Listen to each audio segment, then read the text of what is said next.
US ने भेजे 200 सैनिक, इजराइल में बनेगा गाजा युद्ध विराम, निगरानी के लिए नेतन्याहू कैबिनेट ने दी मंजूरी। बीते 2 साल से इजराइल और हमास के बीच जारी जंग अब थमने वाली है।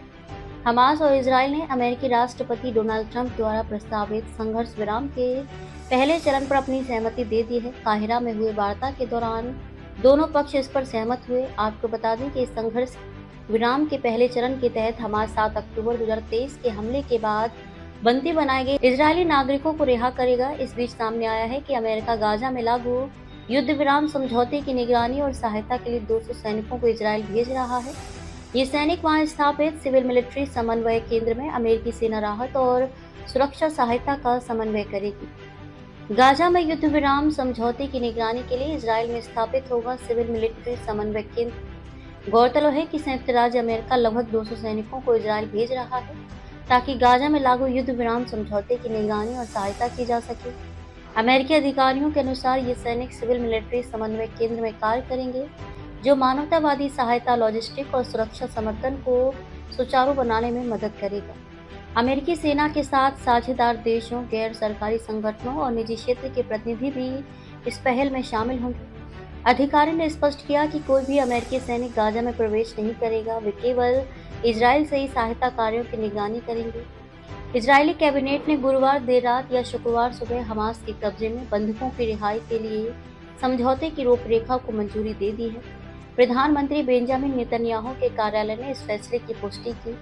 अब एक नजर गाजा युद्ध पर। गौरतलब है कि गाजा में संघर्ष की शुरुआत 2 साल पहले 7 अक्टूबर 2023 को हमास का इजरायल पर हमला करने के साथ हुई थी, जिसमें लगभग 1200 लोगों की जान गई और 250 को बंधक बना लिया गया था। इसके बाद क्या, जब इजरायल ने हमले करने शुरू किए तब गाजा में तबाही 7वें आसमान पर पहुंच गई। इजरायल ने पहले तो गाजा पर पूर्ण घेराबंदी और युद्ध की घोषणा की, इसके बाद हमले करने शुरू कर दिए।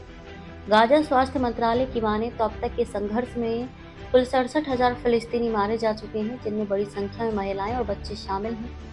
संयुक्त राष्ट्र ने गाजा में मानवीय संकट और भुखमरी की स्थिति की पुष्टि की है। समझौते का यह कदम युद्ध विराम लागू करने और अमेरिकी राष्ट्रपति डोनाल्ड ट्रंप द्वारा मध्यस्थता किए गए बंधकों के बदले फिलिस्तीनी कैदियों के आदान प्रदान की दिशा में अहम माना जा रहा है।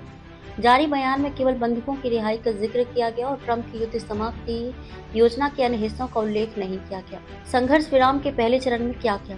आपको बता दें कि संघर्ष विराम के पहले चरण के तहत हमास 7 अक्टूबर 2023 के हमले के बाद बंदी बनाए गए 48 इजरायली नागरिकों को रिहा करेगा। हालांकि इनमें से केवल लगभग 20 लोगों की जीवित होने की उम्मीद है। इसके बदले में इजरायल सैकड़ों फिलिस्तीनियों को रिहा करेगा, जिनमें महिलाएं, बच्चे और आजीवन कारावास की सजा पाए गए कैदी शामिल होंगे।